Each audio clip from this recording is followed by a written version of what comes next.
Hello dear students, अपना superposition of wave की series में मैं नेक्स्ट लेक्चर लेके हाजिर हूँ, दैट इज लेक्चर नंबर 6। आज के टॉपिक में जैसे कि हमने लास्ट टॉपिक में पढ़ा था बेटा वाइब्रेशन ऑफ एयर कॉलम, उसी के बेसिस पे हम पढ़ेंगे आज वाइब्रेशन ऑफ स्ट्रिंग की कंडीशन को पढ़ेंगे, जहाँ पे हमें एक लॉ मिलेगा जिसे हम बोलते हैं लॉ ऑफ वाइब्रेटिंग स्ट्रिंग। साथ ही साथ हम सोनोमीटर का एक्सपेरिमेंट भी पढ़ेंगे which is use to verify law of vibration string. तो विदाउट वेस्टिंग एनी टाइम हम फटाफट लेक्चर को स्टार्ट करते हैं।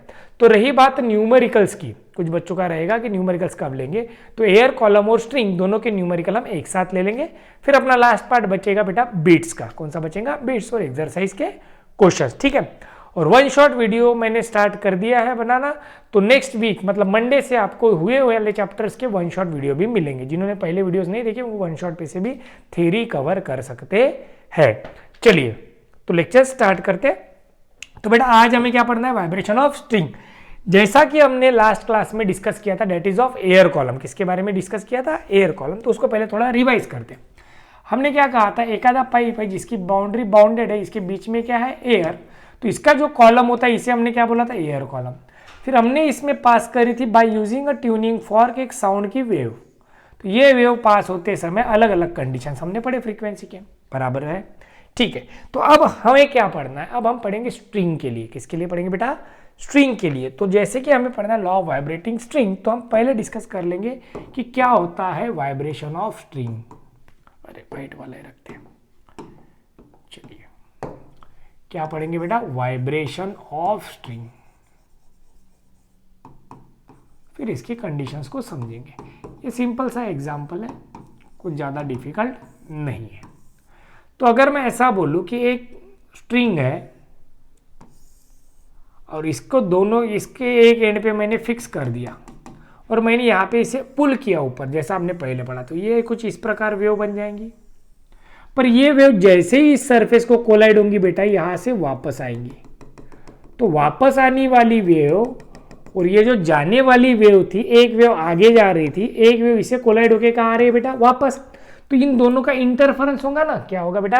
इंटरफेरेंस। अगर दो वेव्स का इंटरफेरेंस हुआ और उनका सेम एम्पलीट्यूड और सेम फ्रीक्वेंसी रही, तो वो हमें क्या देंगे बेटा? एक स्टेशनरी वेव देंगे। ये हम ऑलरेडी पढ़ चुके हैं। क्या देंगे बेटा? वो हमें स्टेशनरी वेव। तो स्टेशनरी वेव में हमें पता है जहाँ एम्पलीट्यूड नहीं होता है उस चीज को हमने क्या बोला था? नोड। वही जहाँ पे एम्पलीट्यूड मैक्सिमम होता है उसे हमने क्या कहा था बच्चा? एंटी नोड कहा था। क्या कहा था? Anti node. तो ऐसी कंडीशन है, node anti node, node anti node, node anti node, बराबर, ठीक है। तो यहां से हमें एक चीज और पता चली थी कि दो नोड रहे चाहे दो एंटी नोड रहे, इनके बीच का डिस्टेंस क्या आया था बेटा? Lambda by 2। वही एक नोड और एंटी नोड अगर होता है तो इनके बीच था लैम्बडा बाय 4। ये हम ऑलरेडी पढ़ चुके हैं। अब इसी बेसिक प्रिंसिपल पे हम पढ़ते हैं क्या? Vibration of string. तो उसमें हम क्या करेंगे? दोनों एंड फिक्स कर देंगे। क्या कर देंगे बेटा? दोनों एंड फिक्स कर देंगे। देखते हैं अभी क्या होगा यहाँ पे, ठीक है। वाइब्रेशन ऑफ स्ट्रिंग की ही कंडीशन को हमें पढ़ना है। क्या पढ़ रहे हैं अपन? Vibration of string. चलिए तो अब हमने क्या कर दिया बेटा? जो स्ट्रिंग है अपना, उसके दोनों एंड क्या कर दिए? फिक्स कर दिए। उसके बीच में स्ट्रिंग रखी। समझ रहे हो? तीनों कंडीशन एक साथ पढ़ना है हमें। और स्ट्रिंग की लेंथ को मैं बोल देता हूं सपोज L। स्ट्रिंग की लेंथ को क्या बोल दिया बेटा? L। अब मैंने क्या किया? इस स्ट्रिंग को बीच में पकड़ा और यहां से प्लग करके ऐसा खींच लिया और उसे छोड़ दिया। जैसे मैंने छोड़ा ये स्ट्रिंग क्या हो गई? इस बीच में वाइब्रेट हो गई और यहाँ पे एक लूप बना। ये जो मिलता है ना, दो नोड और एक एंटी नोड बढ़ा के, इसको हम लूप बोलेंगे। तो हमें इसमें क्या मिले? यहाँ पे क्या मिला बेटा? नोड। इधर भी क्या मिला? नोड। और यहाँ पे क्या मिला? Anti node. तो ये कब हुआ? जब स्ट्रिंग को हमने कहाँ पुल किया? बीच में प्लग किया। कहाँ पुल किया? बीच में। तो मैं अगर इसे फ्रीक्वेंसी का फॉर्मूला लगाऊं, इस कंडीशन को मैं ए कंडीशन बोल देता हूं।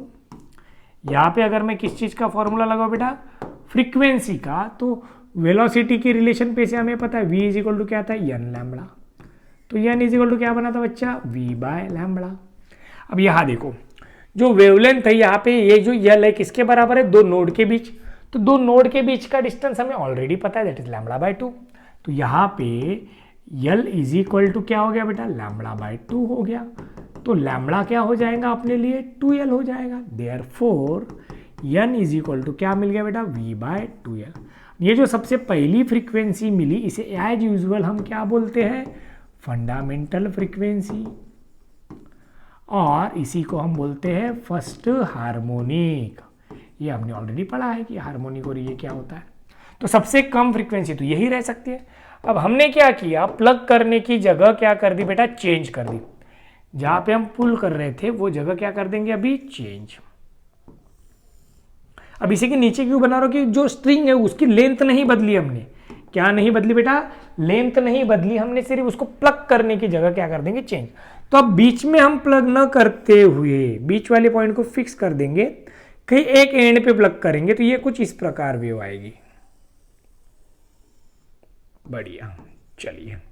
तो अब यहां पे क्या मिला बेटा हमें, यहां पे मिला एक नोड, ये दूसरा नोड, ये तीसरा नोड हो गया, और दो क्या मिल गया बेटा, एंटी नोड। अब लेंथ तो स्ट्रिंग की वही है ना भैया, लेंथ ऑफ स्ट्रिंग बदली क्या हमने, नहीं बदली। लेकिन अब ये जो डिस्टेंस है ये यहाँ पे क्या हुआ λ/2, यहाँ पे भी क्या हुआ λ/2, दो नोड के बीच का डिस्टेंस λ/2। तो अब यहाँ पे कंडीशन क्या हो गई, बी केस में फिर से वही formula, v is equal to क्या है भैया, n लैम्बडा, तो इसे मैं n1 λ1 बोलूंगा।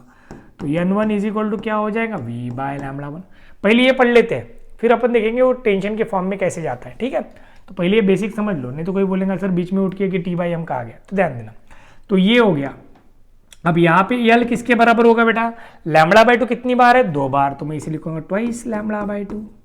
तो ये 2 क्या हो गए, कैंसल। तो यहाँ आ जाएगा n1 इज इक्वल टू क्या आ जाएगा बेटा, v/L की जगह, लैम्बडा की जगह कौन आ जाएगा, L। तो मैं इसे क्या लिख सकता हूँ, ट्वाइस v/2L, मतलब ट्वाइस n, ठीक है। तो ये हो गई सेकंड कंडीशन। अब थर्ड कंडीशन में मैं इसे और ऐसी जगह प्लग करूंगा, मैं शॉर्ट में निकाल लेता हूं डायग्राम। अब इसको ऐसे प्लग करेंगे हम कि हमें क्या मिल जाए, 3 लूप मिल जाए। यहां कितने लूप मिले थे, 2। यहां कितने लूप मिले थे, 1। यहां कितने हो गए, 2। यहां कितने लूप मिलेंगे, अब 3 लूप मिलेंगे। कितने लूप मिलेंगे बेटा, 3, मतलब 3 बार हो जाएगा। मतलब लैम्बडा की वैल्यू क्या हो जाएंगी, इसके लिए मैं डायरेक्ट लिखता हूं अभी n2 is equal to v/λ2। तो L किसके बराबर हो जाएगा, 3 बार आएगा λ/2। तो यहां से λ2 क्या होगा, 2L/3। तो यहां पुट कर देंगे, तो n2 इज इक्वल टू आ जाएगा 3 टाइम्स v/2L, मतलब 3 टाइम्स n। चलो समझ में आ गया। तो ये कंडीशन मैंने डायरेक्ट ये वाली क्यों डिराइव करी, क्योंकि हमने already vibration of air column पढ़ा था। तो सेम ऐसे फॉर्मूले आए थे बेटा, किसके लिए, pipe open at both and के लिए। तो जो वहां पे ओपन एट बोथ एंड की कंडीशन थी वो यहाँ पे स्ट्रिंग के लिए बन गई। क्लियर। अब इसमें एक ट्विस्ट आता है कि ये जो स्ट्रिंग है भैया, ये स्ट्रिंग को हमें क्या रखना पड़ता है, टाइट रखना पड़ता है। तो स्ट्रिंग में क्या होगा, टेंशन होगा। क्या होगा, टेंशन। और जो ये स्ट्रिंग है उसका कुछ तो भी मास होगा। क्या होगा, मास। तो यहां पे हम एक टर्म यूज करते हैं बेटा, टी क्या होगा अपने लिए, टेंशन। ध्यान देना बराबर से, टी क्या होगा, टेंशन। यम क्या होगा भैया, मास पर यूनिट लेंथ, जिसे हम बोलते हैं लीनियर डेंसिटी। क्या बोलते हैं, लीनियर डेंसिटी। तो ये जो वेलोसिटी है, टेंशन है और यम है, इसमें डायमेंशनल एनालिसिस के बेसिस पे एक रिलेशन मिलता है, जिसे हम बोलते हैं v is equal to √T/m। आप यूनिट पुट करोगे तो बराबर v का यूनिट मिल जाएगा, मैं अलग से एक्सप्लेन करके बता दूंगा। तो v किसके बराबर है बेटा, √T/m। अगर मैं ये v T/m पुट यहां कर दूं तो n इक्वल टू क्या हो जाएगा, 1/2L √T/m। तो ये हो जाएगा अपना बेसिक फंडामेंटल फ्रीक्वेंसी का फॉर्मूला। क्या पुट किया, सिर्फ v की जगह पे 1/2L √T/m। और ये जो पहला n1 आया, तो हमें पता है n1 यानी यहाँ पे 2 है, यहाँ पे 1 है, तो ये 2 है, मतलब ये कौन सा हार्मोनिक है बच्चा, सेकंड हार्मोनिक। और यहाँ पे 1 है, मतलब ये कौन सा ओवरटोन है, फर्स्ट ओवरटोन। तो ये ऑलरेडी पढ़ चुके हैं अपन, तो इसको फिर से एक्सप्लेन करने की जरूरत नहीं होनी चाहिए, क्योंकि वाइब्रेशन ऑफ एयर कॉलम में तो पढ़ा है ना बेटा। तो स्ट्रिंग में भी वही चीजें डिराइव्ड हुई, फिर से सिर्फ जगह बदल गई। एयर कॉलम की जगह हम स्ट्रिंग का कॉलम बन गया, ये फिक्स। इसके बीच में स्ट्रिंग क्या हो रही, vibrate, depending upon the position where we pull the string. Clear. तो फॉर्मूले वही बने, जो ओपन एंड पाइप के हैं वही किसके बन गए, स्ट्रिंग के बन गए। सिंपल सी बात है। चलिए, तो ये जो रिलेशन मिला है इस पे से हम बनाते हैं क्या, तो लॉ ऑफ वाइब्रेटिंग स्ट्रिंग। मैं ये रिलेशन भी बताता हूँ कैसे बना, ये भी बताता हूँ, ये समझ गया। फिर एग्जाम में सर हम ऐसा लिखेंगे कि कुछ नहीं लिखना बेटा, कंसीडर एक स्ट्रिंग ली जिसकी लेंथ कितनी है एल, टी क्या है उसका टेंशन है, यम क्या है मास है, let the string is pulled at the centre, तो कितने लूप मिले, 1 लूप इज फॉर्म। तो वेव यहाँ से यहाँ जाएंगी, यहाँ से रिफ्लेक्ट होकर वापस आएंगे, सुपरपोजिशन के कारण एक लूप मिलेगा। तो फिक्स एंड पे हमेशा क्या मिलेंगे, यहाँ पे नोड, और बीच में कहीं तो भी क्या मिला, एंटी नोड। तो हमने वेलोसिटी के फॉर्मूले पे से क्या निकाला, फ्रीक्वेंसी, और यहाँ पे v की जगह क्या पुट कर दिया, √T/m। सिंपल है। चलो तो ये v = T/m, और इस पे से अभी लॉ ऑफ वाइब्रेटिंग स्ट्रिंग कैसे बनता है वो देखते हैं। देखो v = क्या लिखा है बच्चा, √T/m। तो समझ लेते हैं, T यानी क्या था, न्यूटन, यम क्या था बेटा, kg पर लीनियर डेंसिटी ने मास पर यूनिट लेंथ, तो kg पर मीटर था। अब एन यानी क्या होता है, kg मीटर पर सेकंड स्क्वायर, नीचे क्या है अपना kg पर मीटर, तो kg कैंसिल, ये मीटर ऊपर जाएगा, तो ये क्या बनेगा यहाँ पे, मीटर स्क्वायर पर सेकंड स्क्वायर, मतलब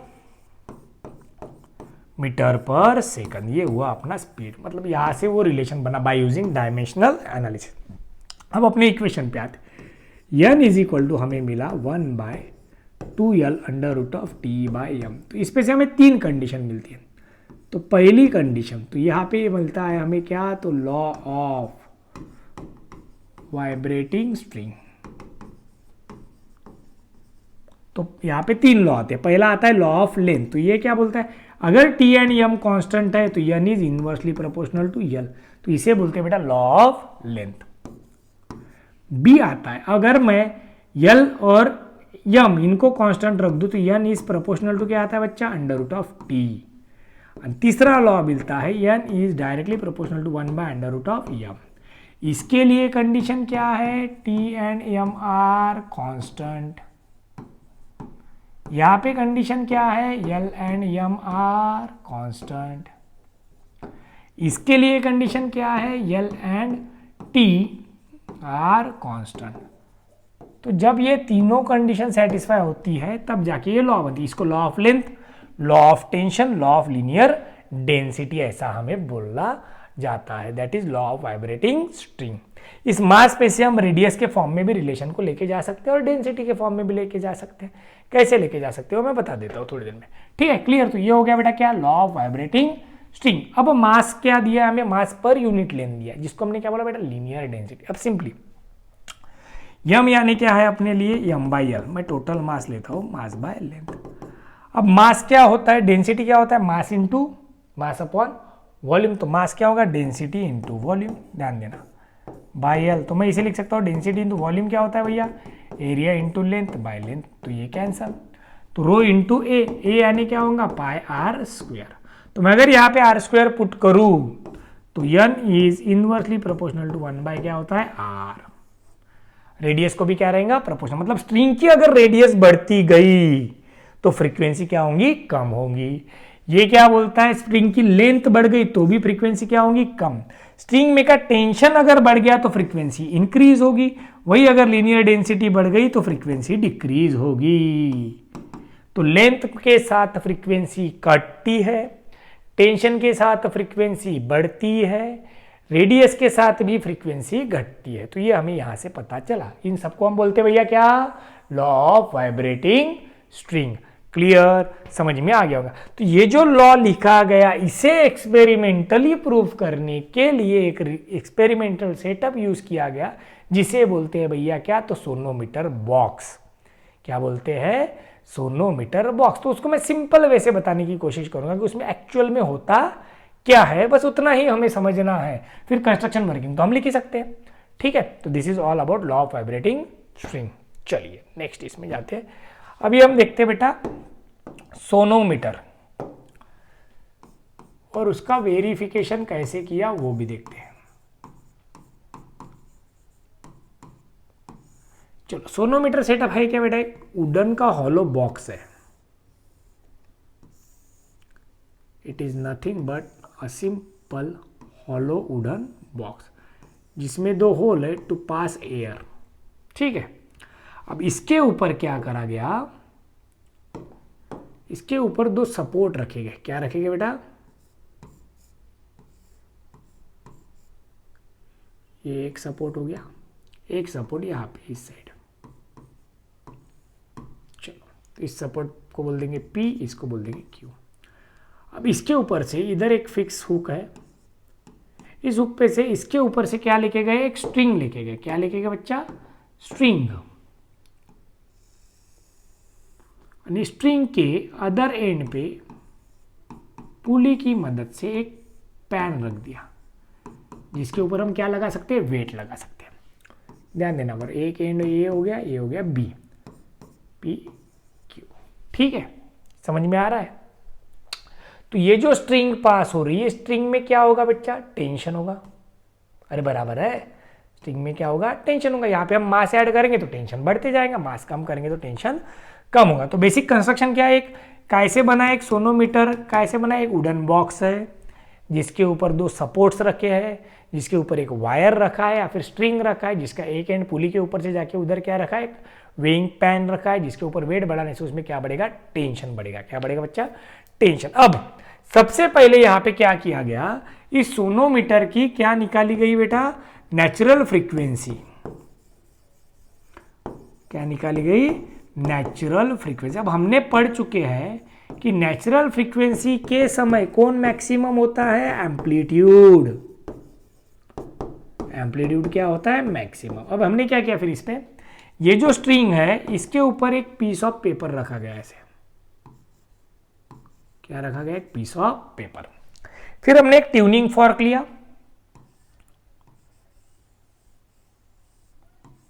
क्या लिया, एक ट्यूनिंग फॉर्क। इस ट्यूनिंग फॉर्क को हमने वाइब्रेट करके स्ट्रिंग के पास लाया। किसके पास लाया, स्ट्रिंग के पास। तो जैसे ये ट्यूनिंग फॉर्क स्ट्रिंग के पास है, इसने अपनी फ्रीक्वेंसी किसे दे दी, स्ट्रिंग को दे दी। जब ये पीस ऑफ पेपर यहां से उड़ जाएगा तब समझ जाएंगे हम एम्पलीट्यूड। एक रबर लो, आप स्ट्रेच करो, उसके ऊपर कागज रखो, उसे आप वाइब्रेट करते रहो, और वाइब्रेशन बढ़ने के बाद ऐसी कंडीशन आएंगी वाइब्रेशन की, जब वो पीस ऑफ पेपर क्या हो जाएगा, वहां से गिर जाएगा। उस पर्टिकुलर कंडीशन में जब ये गिरेगा, उस कंडीशन को हम क्या बोल देंगे, नेचुरल फ्रीक्वेंसी वाली कंडीशन है, क्योंकि उस समय एम्पलीट्यूड क्या हो गया, मैक्सिमम हो गया। कौन मैक्सिमम हुआ बच्चा, एम्पलीट्यूड मैक्सिमम हो गया, इसलिए वो पीस ऑफ पेपर चला गया। ठीक है, तो ये हो गई यहां से सोनोमीटर का यूज करके क्या मिलने वाली कंडीशन, नेचुरल फ्रीक्वेंसी मिलने वाली कंडीशन। तो हमें ये पता चल गया कि यहां से कोई ना कोई फ्रीक्वेंसी मिलेंगी। तो अब अपने पास तीन रिलेशन थे वेरीफाई करने के लिए। पहला था एज पर law of string n is inversely proportional to l, मतलब हमें क्या देखना था, n into L is equal to क्या होता है, कांस्टेंट होता है। दूसरी चीज हमें वेरीफाई करनी थी, n is directly proportional to under root T, मतलब n is equal to constant into root T, मतलब n by root T is equal to क्या होना चाहिए, कॉन्स्टेंट। तीसरी कंडीशन थी n is inversely proportional to 1 by root m, मतलब n रूट m is equal to constant. तो ये तीनों चीजें वेरीफाई करने के लिए हमने किसका यूज किया, इस सोनोमीटर बॉक्स का। कैसे किया वो देखते हैं अभी। अब पहली कंडीशन में क्या किया हमने, जब हमें ये NL की कंडीशन को वेरीफाई करना था, हमने क्या किया, इस पे वेट फिक्स कर दिया। तो ये जो T है ये क्या हो गया भैया, कांस्टेंट। और वायर एक मटेरियल हमने यूज किया है, तो वो वायर का मटेरियल सेम है, मतलब उसका m भी क्या हो गया, कांस्टेंट। तो T क्या हो गया, कांस्टेंट, m भी क्या हो गया, कांस्टेंट। फिर हमने ट्यूनिंग फॉर्क लाया और ये पीस ऑफ पेपर उड़ गया। तो सपोज पहली कंडीशन के लिए n1 क्या हो गई, फ्रीक्वेंसी, L1 क्या हो गई, लेंथ। लेंथ किसके बीच की, इस A और B सपोर्ट के बीच। ठीक है, फिर हमने इन सपोर्ट की पोजीशन को एडजस्ट किया और लेंथ बदल के हो गई L2। लेंथ बदल के क्या हो गई, L2। फिर हमने ट्यूनिंग फॉर्क लाया और जब ये क्या हुआ, फॉर्क वहां से डिस्टर्ब हुआ, उस समय की फ्रीक्वेंसी गिनी, तो N2 एंड L2 मिला। फिर ऐसे ही हमने बहुत सारे एक्सपेरिमेंट किए और उनकी वैल्यूज पुट करके हमें ऐसा पता चला कि N1 L1 किसके बराबर आता है, N1 L2 के, मतलब n into L is equal to क्या हो गया, कांस्टेंट। तो सर 2 रीडिंग लेके पता चल गया क्या, नहीं बेटा, बहुत सारी रीडिंग ले, 10 रीडिंग ले होंगे तो 7 में आएगा, 3 में नहीं आएगा। तो अप्रोक्सीमेशन के हिसाब से ये बताया गया कि N1 L1 किसके बराबर होता है, N2 L2, यानी n into L is equal to क्या होगा बच्चा, कांस्टेंट होगा। क्या होगा, कांस्टेंट। तो ये हो गई पहला एक्सपेरिमेंट। फिर दूसरे में क्या किया सर, फिर दूसरे में क्या किया होगा, इसने इस वायर को तो नहीं बदला, ये सपोर्ट के बीच का लेंथ भी क्या कर दिया, फिक्स। हमने ये वेट कम ज्यादा कर दिया। अब हमने दूसरे एक्सपेरिमेंट में क्या कर दिया, लेंथ को क्या रख दिया, कांस्टेंट। यम तो कांस्टेंट है क्योंकि जब तक मटेरियल बदलेंगे नहीं लीनियर डेंसिटी बदलेगी नहीं, तो लेंथ और यम को कांस्टेंट रख दिया। अब हमने यहां से टेंशन को बढ़ाना शुरू किया, फिर से रिपीट वही प्रोसीजर है, टेंशन चेंज किया और ट्यूनिंग फॉर्क को लाया जब तक वो फ्रीक्वेंसी मिलती नहीं, जब पीस ऑफ पेपर उड़ जाएगा। कि कोई तो कंडीशन कॉमन रखनी पड़ेगी ना भैया एक्सपेरिमेंट को अचीव करने के लिए। तो हर बार के टेंशन के लिए हमने नेचुरल फ्रीक्वेंसी निकाली। तो पहले N1 निकाली T1 के लिए, फिर N2 निकाली T2 के लिए। ऐसे करते करते हमने यहाँ पे पुट करके देखा तो हमें क्या दिखा, N1/√T1 किसके बराबर आ रहा है, N2/√T2 के। मतलब N/√T क्या हो गया भैया, कांस्टेंट हो गया। मतलब कौन सा लॉ वेरीफाई हो गया, सेकंड वाला लॉ वेरीफाई हो गया। ठीक है, इसी बेसिस पे हमने थर्ड लॉ में क्या कर दिया, फिर से लेंथ तो कांस्टेंट रखना है, मतलब सपोर्ट्स के बीच का डिस्टेंस फिक्स कर दिया। ओके, टेंशन यानी यहां का लोड क्या कर दिया हमने, कांस्टेंट कर दिया। फिर बदला क्या, तो हमने वायर ही बदल दिया। पहले एक वायर के लिए लिया, फिर दूसरे वायर के लिए, प्रोसीजर वही। अब वायर क्या कर दिया हमने, चेंज, वायर बदल दिया। मतलब क्या बदला बेटा, अपना मटेरियल बदल गया। अब मटेरियल बदला तो कौन बदलेगा, अपना एम बदलेगा। फिर से हमें कौन मिला, पहले N1 किसके लिए, M1 के लिए, ऐसे ही N2 मिला M2 के लिए। फिर हमने इसमें पुट करके देखा तो हमें दिखा N1/√M1 किसके बराबर आ रहा है, N2/√M2 के। मतलब N/√M क्या हो गया भैया, कांस्टेंट हो गया। तो इस प्रकार ये तीनों लॉ वेरीफाई करे हमने बाय यूजिंग सोनोमीटर। क्या यूज करके करे बेटा, सोनोमीटर का इस्तेमाल करके हमने वेरीफाई करे क्या, law of tension, law of length and law of linear density. तीनों के तीनों लॉ वेरीफाई हो गए। तो इस प्रकार हमने वाइब्रेशन ऑफ स्ट्रिंग पहले पढ़ा, फिर उसको वेरीफाई करने के लिए एक एक्सपेरिमेंटल सेटअप का स्टडी किया जिसे हम बोलते हैं क्या, sonometer box, experiment of sonometer box. समझ में आ गया। अब इसकी जो फ्रीक्वेंसीज आई थी, चलो यहां पे देख लेते हैं। N1 क्या, N क्या आया था बेटा, V/2L। N1 क्या आया था, ट्वाइस N। N2 क्या आया था, थ्राइस N। तो इसको इन जनरल हम क्या लिख सकते हैं, तो मैं ऐसा बोल सकता हूं NP = P+1 × N। तो P क्या हो गया अपना, ओवरटोन हो गया। मतलब किसी भी ओवरटोन की फ्रीक्वेंसी निकालना है तो NP = क्या यूज करेंगे भैया, P+1। यहां पे भी P तो ओवरटोन के लिए P+1 × N, क्योंकि एक से आगे जा रहा है। समझ में आ गया, यस और नो। तो जब तक स्ट्रिंग को वाइब्रेट करो, जब तक वो ट्यूनिंग फॉर्क की यूनिसन में आता नहीं, ऐसा काय में बोलते हैं, सोनोमीटर में बोलते हैं। काय में बोलते हैं, सोनोमीटर। तो ये कंडीशन ध्यान में रखना है, किसके लिए थी बेटा, ओपन पाइप के लिए थी। Pipe open at both and के लिए, और स्ट्रिंग के लिए सेम कंडीशन है। लेकिन यहाँ पे एक चीज ज्यादा की मिली हमें, that is law of vibrating string. और लॉ ऑफ वाइब्रेटिंग को वेरीफाई करने के लिए हमने किसका यूज किया बेटा, तो सोनोमीटर बॉक्स का यूज किया। होप सबको ये सारी चीजें समझ में आ गई होगी। अब न्यूमेरिकल करने में मजा आएगा, क्योंकि स्ट्रिंग के भी क्वेश्चन उसी प्रकार के और इसके भी क्वेश्चन उसी प्रकार के, तो दोनों के न्यूमेरिकल अच्छे से सॉल्व हो जाएंगे। ठीक है, तो that's it from my side for today itself. तो आज के लिए इतना काफी है। बहुत सारे बच्चे कमेंट्स करने में कंजूसी कर रहे हैं, बेटा समझ में आता है तो कुछ भी कमेंट करो, अच्छे वाले कमेंट करो, कुछ भी यानी अच्छे वाले कमेंट करो कि समझ में आया सर, नहीं समझ में आया सर, ऐसा वैसा जो भी है। आई थिंक अब ये कलर कॉम्बिनेशन पे सबको समझ में आ रहा होगा और आंखों को भी तकलीफ नहीं होती, और I will continue with this theme. Okay, तो होप सबको समझ में आ गया। तो अब शॉर्ट्स वीडियो मैं बनाता नहीं था, लेकिन अब मैं सोच रहा हूँ कि शॉर्ट वीडियो में रोज एक ऑब्जेक्टिव, ऐसे 4-5 वीडियो बना के ऑब्जेक्टिव क्वेश्चन उसमें 1 मिनट में कैसे सॉल्व होंगे उतने ऑब्जेक्टिव्स अपन करने की कोशिश करते हैं। सोच तो बहुत कुछ रहा हूँ, जैसे जैसे पॉसिबल हो रहा है I am trying to get involve with it and खुद को अडॉप्ट करने की कोशिश कर रहा हूँ। धीरे धीरे मैं सारी चीजें करवा दूंगा। ठीक है, अब एक ऑफलाइन बैच बेटा क्रैश कोर्स में अनाउंस कर रहा हूँ from 15 November to 10th January, that is 55 days का ये क्रैश कोर्स होगा। जिन भी बच्चों को ये पढ़ना है तो उन लोगों ने मुझे बताना है। It will B A maximum batch size of 30 students. Fees structure वगैरह मैं तब बता दूंगा जब आप लोग मुझे कॉल या मैसेज करोगे। ठीक है, तो अच्छी बैच होंगी वो, यहीं पे फिजिक्स की मैं पूरी पढ़ाई करवा के लूँगा। जिन बच्चों की कुछ भी पढ़ाई नहीं उन्होंने तो डेफिनेटली ज्वाइन करना है, it will be very helpful.